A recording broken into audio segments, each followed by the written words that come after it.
Tumangin ni Lord God, matinutalo ko sa bilasan ni Lord Jesus. Salamat, Lord. Bisan pa sa mga kasalanan, Lord Jesus. Handog sa mga pasayo sa mga Lord God. Pasayuan ni Lord God Jesus ang mga salamat rakan Lord Jesus. Sa mauna sa puno mo sa puno. Ikaw, Lord God, ang aming pagkailangan, Lord God. Ikaw ang aming pagkailangan sa kailangan ni Lord Jesus. Salamat, Lord. In Jesus' name, amen. Ang atong teksto, makita sa libro sa Pilipos, Kapitulo 4, versikulo 6, nato na sa 7. Teksto ng pulong sa Ginoo. Ayaw mo kapalaga ay tungod sa bisan unsang butang. Kapal sa tanang butang, pahingalon ninyo sa Dios. Ang inyong mga hangyo, pinaagi sa pag-amlok o sa pagpangamuyo, bahal ang pagpasalamat. Kung ang kalinaw sa Dios, maghilapaw sa tanang pagpanabot, magbantay sa inyong mga kasiklasi, o sa inyong panahon-muna, diha kang Kristo Jesus. Kung you pray, don't forget to start with praise. Kung ikaw mag-angkop sa Ginoo, ayaw kalimti ang pagpasalamat. Ikaw pa sa pulong ganina na ako ibasa with thanksgiving, uban pagpasalamat. Now, ano man, imagine mo, kung ang imong silingan, walay hunong nga nag-aadto sa imong balay. Aron sa pagpangayo o panghirap sa iyang gusto, o wala ko sa pinunong sa pagpasalamat, anak kanimo, tungod sa imong gihimo, sa iyang kinabuhi, tungod sa imong pagtapang sa iya. Sometimes, inanamon nato ang Ginoo. We should treat God like that. Nga magpasalamat kita sa Ginoo sa kanunay. Don't stop to thank Him for what He's given us in the past. Kung sa man yung gihimo sa imong pinagi panahon, ayaw punong sa pagpasalamat sa Ginoo. Kay usahay kita ng mga Kristohanon, dali lang ka malimot. Dibuhatan ka sa Ginoo, maayo ka ba? Nagpasalamat ka, dali yung kalimutan nato. Sabi na pagkakot ng mga pagtulay, mahingalimutan ka. Kasi makausa, kung sa dagang ngayon, naghimuman kung maayo ang Ginoo sa kong kinabuhi. Pero, tungkol sa akong pagkakawahanon na focus, ang akong focus, diya sa mga problema, hindi sa pagkasalamat sa Ginoo, sa mga nanaging gihimong niya sa akong kinabuhi. Now, God deserves our praise. May napulo ang mga lepers. Nagisunan diya sa Luke chapter 17. Napulo ang mga sanglahon na minuod ng Jesus Christ aron sa pagpapambal. O sa diha nga kining napulo ang mga lepers o mga sanglahon na ayon sa ilang mga sakit o sa ilang mga lepers. Sa diha nga milakaw sila, may isang katao nga ibalik. Aron sa pagpasalamat kang Jesus Christ. Pwede niyo pagdoon sa usa ka taon ingon si Jesus Christ na dili ba napulo man mo? Sa matulog siya. Can you imagine? Napulong sila ka mga taong masakiton. Ang iayon ni Jesus Christ. Pero isa lang ang bibalik aron sa pagpasalamat. Pagpasalamat kaniya. Kung ano, ipangitaman ni Jesus Christ kung night or katong siya. Tungod kay, mo na ang iyang i-desire, iyang gusto ng mga tao kahimalong magpasalamat sa iya. Ingon pa niya, anong ikaw naman? Asa katong siya ba? Napulong anong nangaayo? O ang sakit pa, ang nagpasalamat sa ibang mga foreigner, ang yaw. Ang foreigner na kabutriats lang yaw. Lang yaw na taga diha sa iyahang na dapat maupay ng pasalamat. Usahay, inanak ka. Mahikalimutan sa pasalamat sa Ginoo. Sige na tayo pangayo, sige na tayo, pray. Kaya natin ipangayo, pero sa diha, ihatag sa Ginoo na ito ka, mahikalimutan sa pasalamat. Before you ask, una kang ayo sa Ginoo, ayaw yung kalimot sa pagpasalamat sa iya. Una kang demand sa Ginoo, ayaw kalimot sa pagpasalamat sa iya. This is what Jesus told us in the Lord's Prayer. Kung naman ang prayer sa Ginoo, magtutulog niya sa tuwa. Ingon pa niya sa Matthew chapter 6, verse 9. Ingon pa niya, Our Father in heaven, hallowed be your name. Itudluan kita, ang sawang nato, sa pagpasalamat sa Ginoo. Una kita, kudiman sa pagpangayo sa iya. Anxiousness fills our minds when we forget how God has blessed us in the past. Bupanos ang kabalaka sa pangunahuna, kasi ang kalimot kita kung giusa kita sa pag-bless sa Ginoo kaniadto sa atong ginatili. And usually kita ng mga Kristohanon, imbes magpasalamat sa Ginoo, nag-apos sa Ginoon kita sa mga circumstances, dining kasamtangan nato ang kinabuhi. Nandili, mga hinunggan na napulog kita sa kabalaka. Ngayon pa, Thanksgiving is possible in every circumstance. Ang pagpasalamat posible sa mga circumstansya, sa mga kalisod, sa mga problema, sa mga kuno sa kinabuhi, makahimong gyapon kita sa pagpasalamat kaniya. Ano ba? Kaya ang puno sa Ginoo nag-ingon sa Romans 8:28, in everything. Kung mayroon tayo in everything, ingon pa, even in the bad times, magpasalamat ka sa Ginoo. Why? Romans 8:28, ingon pa na, we know that in all things God works for the good of those who love Him. Bisan unsa pa man ang imuhang unos na nahiaguman sa imuhang kinabuhi, dili ka na maoy hinungdan, aron dili ikaw magpasalamat sa Ginoo, kaya ang unang sa Ginoo na ingon, in everything, give thanks. Nausaon pa ang makahimong pasalamat. Kaya usually, pag na may problema, isugit magpasalamat sa Ginoo. Kaya imong focus, isang problema lamang. Ang imuhang circumstansya. Pero ang tulong sa Ginoo, nagpahinundog ka nato na in everything, give thanks. Even in bad times, pwede ka na makapasalamat sa Ginoo. Kay tanan na nagkakahitabo sa imong kinabuhi, maayo man, uta-utan, kanang-kanan, alam sa imong kaayuhan. At ito, magpunta, nga tungod kay hinigong ka sa Ginoo, maayo lang imo sa Ginoo sa tuwa. Kung nagtulog ka, kung kay anak ka sa Ginoo, maayo lang ang mahitabo niya sa imong kinabuhi. Kapag nahikalimot ka, sometimes ang Ginoo, paghimo siya, dili maayo diya sa imong kinabuhi, aron ipakita ang iyang bugma diya kanino. Daghan mga tao sa Biblia na sinabi kung dili maayo, minsan sila mga alagad. Si Jonah, ito kung sa isla, dili aron mahimo sa nautan, kung dili aron ipakita sa Ginoo sa iyaha ng bihuman.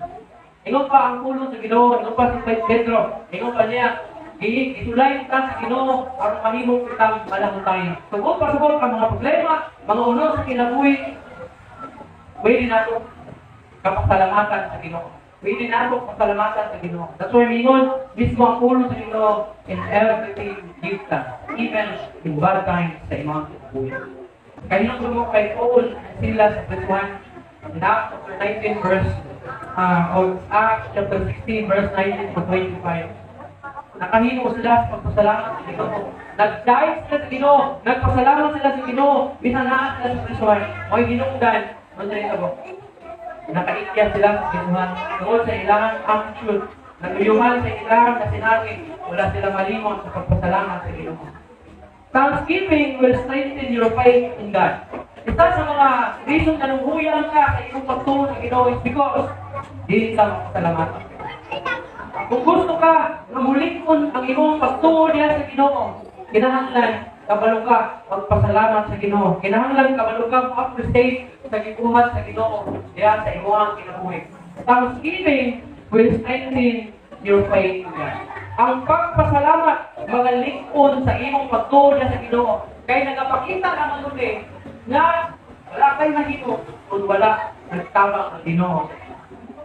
Wala kay makuha kung wala gitabang ang Ginoo sa inyo. Wala ay pasabot nganong nagpasalamat ka sa Diya.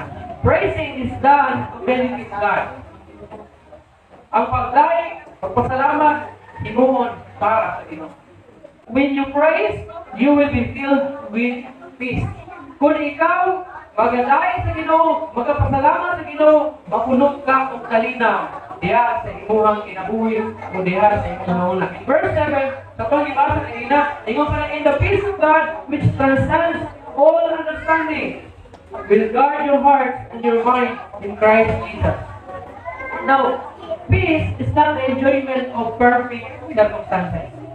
Basta nagtuo ka na makaangkon lang ka o kalinaw kung adunay o kung walay mga pasulay sa kinabuhi o kung walay problema sa kinabuhi o kung walay unos sa kinabuhi, dili na mo.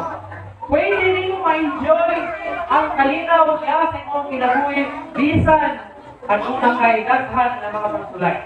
Pwede ka makalipayan. Pwede rin mo ma-enjoy ang life. Bisan daghan ka mga pasulay sa kinabuhi, tungkol ka ng kalinaw, it's not the enjoyment of perfect circumstances. Because there is no perfect circumstances. Wala kayo perfecto na circumstances sa kinabuhi. That's why, pwede ka magmalipayon sa kaliwala sa mga circumstances na dati ibang kinabuhi. Si Jesus, ingon sa iyang mga disciples, sa ingon ni Jesus Christ, I have told you this thing so that in me you may have peace. In this world you will have trouble. But take heart, I have overcome the world. In me, the disciples would find peace, but in this world you would find trouble. In John 16:36. Ano naman si Jesus Christ? I have told you this thing so that in me you may have peace. Kung doon na kayo Diyos sa imong kinabuhi, bisan unsa pa kadaghan ang imong mga unos sa kinabuhi, unsa pa kakukak ang imong problema na kinapas-an karon, aduna kay kalinaw. Ano man? Tungod kay naa si Kristo siya sa imong kinabuhi. Wala nang ingon sa iyang mga disciple. Ingon pa niya, in me, sa kuha, makabatong taon kalinaw. Apan ini kalimutan na, ikaw makabatong ka sa akin. Dire sa kalibutan, wala perfect na kinabuhi. Mutunga ang problema karon, bahana mo ba, aduna na pala yung problema. Walay kaumanan ang problema sa kinabuhi. Walay kaumanan ang unos sa kinabuhi. Pero dili mo pasabot, na dili ka makaangkon o kalina. Pwede ka makaangkon o kalina if you have Jesus Christ in your picture. Kung na si Kristo sa mga kinabuhi, makaangkon ka o kalina. Wala ingon ni Jesus Christ sa iyang mga disciple niya, in me. Ingon pa niya, halik ka na ako, makabaton o kalina. Kung naa kay Kristo, naa kay Ginoo, makabatuli ka. Isang nagkakutang, siguro nagkakaproblema, na yung mga balasingan, yung mga pagkikabok sa mga pamilya, madiin, bukaan alam ka din mo. Dilibot ka sabot, nadili na ka magmalipayon. Kung dili mo ka sabot, nadili na ka magmalinaw. Kung dili, makaangkong gihapon ka kanina, okay na ka. Una ang kalainan sa Kristohanon kung sa dili Kristohanon. Kato kung nakao na diling Kristohanon pag-abot sa mga pakulay, inukod yun na masinatik, papilo nila na walay kalina o dyan silang mga. Mga reason na ang uban, kung kay gusto nila o kalina, magpakamatay, magtipon, ang uban kay magpubok, kay pagtuon nila, kung sila hubog, tunay kalina. So, hindi na ako ang solusyon sa ang solusyon sa tao para sa magmalinaw, maniwala sa mga circumstances kinabuhi kay Kristo lang. Kaya muna kang taay. Kung naa ka, kung naa si Kristo sa imong kinabuhi, makabatid ka. Peace is a sense of inner contentment. Isa sa mga reason na hindi ka malinaw is hindi ka kontento. Ang kalinaw, masinabi nito kung aduna kay pagkakontento na sugod mo. Pero kung wala kay pagkakontento na sugod mo, wala kay kalina. Ingon pa, peace is the opposite of anxiety. Wala yung kalina. Kung kulong ka sa kabalaka, wala yung kalina. Pero kung ikaw malinaw sa mong kinabuhi, wala kong kalina o kabalaka. So dapat masabtan na na. Kung gusto ka na malinaw sa imuhang kinabuhi, be contento. Contented. Genuine peace is rare. Ano naman yung rare? Talagsaon. Gamay na sa mga tao ang nakakaplag o pinukod na kalina. Gamay na sa mga tao. Ang uban, ganang temporary o rin ang kalina. Naman, ang uban, makakaplag kalina, ang may kwarta. Kaya malibayo sila, kapalit nila na. Tanang ano lang na siya, dilisan ko na rin. Faith na kalinaw. Kaya niya anak, kubalos sa kong ang subo. Kalang saon nagyon, kalang saon nagyon, may kaplagan kay tinungkol na kalinaw. O si Pablo, nakakaplag. Ano naman? Si Paul isulat, ano pa niya? I have learned to be content whatever the circumstances. Ano na kalinaw si Paul? Tingnan pa niya, I have learned to be content whatever the circumstances. Nakakaroon ako kung saan na kontento. Isang kung sa man ng mga circumstances. Tingnan pa niya, I know what it is to be in need. Kaya ba ko, kung unsa ang anaha sa Panginoon and I know what it is to have plenty. Kaya ba sa ako, kung sa kiling anong nailaghan. I have learned the secret of being content in any and every situation. Dahil nakakatun ako, unsay sekreto. Unsay sekreto sa pagkakontento sa bisan unsa na sitwasyon. Whether well fed or hungry. Whether ikaw igutom or busog. Whether living in plenty or in want. Nainaghan or naas kawalan or. I can do everything through Him who gives me strength. Ano kontento si Paul? Ano kontento siya? Mulkay. Nakakatkod siya kung taon kapag-kapag sa liwala sa katutan. Sa kanato kung kang kaway, katilaw siya. Ano ba? Kaya before siya na ibong apostol o na ibong alagan sa Ginoo, persecutor na siya. Sildado siya. Nasa kwarta, kapagado siya. Nasa kwarta. Sa dihaman, itawag siya sa Ginoo. Wala na ikiyan. Kaya, galako-lako siya, bumog siya, sa ikaw. Galako-lako siya, wala siya. Kanang kamang sa dina, wala tao matulugan, walay na tungkol sa dina.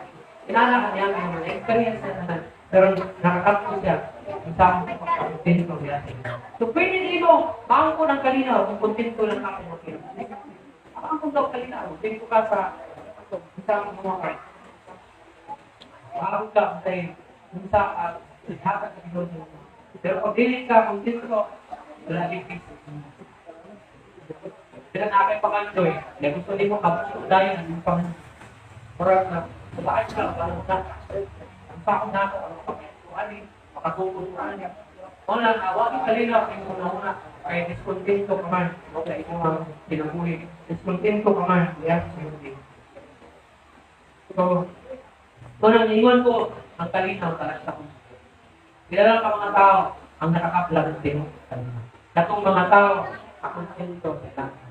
Kontento na nakasisa silang tinupoy. Kontento kung sa awang sa Ginoo. Diyan sa Diyan. Peace comes only from God. Sa daw, ang kalinaw, magbigan ng Diyos. Ang kalibutan, ang ditudlo sa kalibutan, pagkaroon ka kwarta, pagpapalit din mo yung gusto, makapalit ka sa kinay, makapalit ka o balay, makatungkol ka o balay, makatingog ng kwarta para sa future din mo, makabatong ka o kalinaw. So, dili na mo ang kalinaw. O dili ko na siya mao, itibok ang kalinaw. Ibang gato, makabatong ka o ng kwarta, makabatong ka o pagkinan, makabatong ka dito sa balay, galingon ka dito.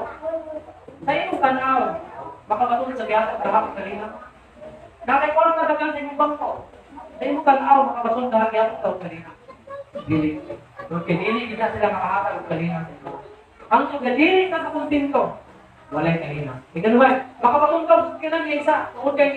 Kung kinahang kay kinaiya na dili ka kontento, gusto ka o kanang isa. Nakatupod ka o kalay. Ha?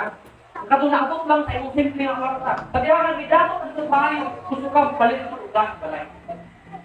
For investment. Palit ko dito sa ganang mga mahalo na mga contribution di para sa investment. Kita nakakaw po na sikanhan yung palit tractor sila tractor. Walay kalina. Ganang nagkwarta sa bangko. Nakay 1 million sa bangko. Okay na, hindi magyamang kakunting ko. Gusto niyo padaghan sa bilang. Gusto niyo mo billion para sa bangko. Para kay billion na ibang sa bangko. Wag gapon kanina. Magmamala ang bangko. Wala ko bangka sa matay ko. Muna na kakin kita yung pag-aaral sa mga. Manang ba address patay. Kaya sayangan saya pangandi hindi. Patay. Sayangan billion na namatay ko. Ako ang pinaghahanap ko ulit. Kung gusto ka kalinaw, Ginoo na kalinaw. Tawag sa Ginoo. Kaya ang Ginoo ay makahatag kung tinuod na kalinaw. Is the peace of God. This peace comes from God. Ang kalinaw, diha sa Ginoo. Yung pa, ang John 14:27, yung pa niya, peace I have lived with you. My peace I give you. I do not give to you as the world gives. Do not let your heart be troubled and do not be afraid. Basta daw, sabi sa'yo pa, ako ibilin ang kalinaw, diha kanino. Ako ihatag ang kalinaw, diha kanino. Dili ako mahatag ang kalinaw na tama sa mahatag kanino. Do not let your heart be troubled and do not be afraid.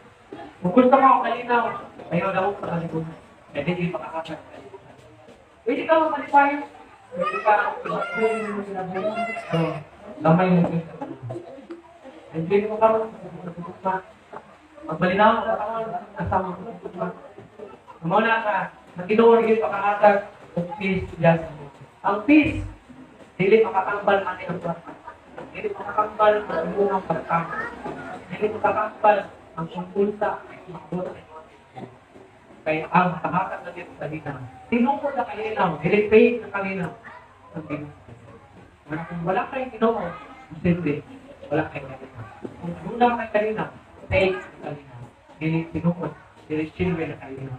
2046, Ginoo ka, God is our refuge and strength, and ever-present help in trouble. Therefore, we will not fear. Though the earth give way, and the mountains fall into the heart of the sea, though its waters roar and foam, and the mountains quake with the surging, be still, and I know that I am God. So, bisan, yung ba ang Ginoo, may ato ang taguanan, busog, itaya ka. Sa panahon, sa kalistanan. Therefore, ayaw kahadlok, bisan ka, na ang kalimutan, mutayo, ang mga kabukiran matupag, o ang mga dagko, o natupag dagko sa mga kadagatan. Though it waters roar, itong surge, o dagko, o dagko ang dagat, sa ayaw ka adlok, kanya, be still, and know that I am God. Parang sa likod, kaya ako, iba na parang sa likod, kaya ako. So, huwag pa sa mga, dahil sa kalimutan, malay ako nakikita yung kanina, walay makakambal. Walay makakambal kanina. Peace in the midst of problems, cannot be understood.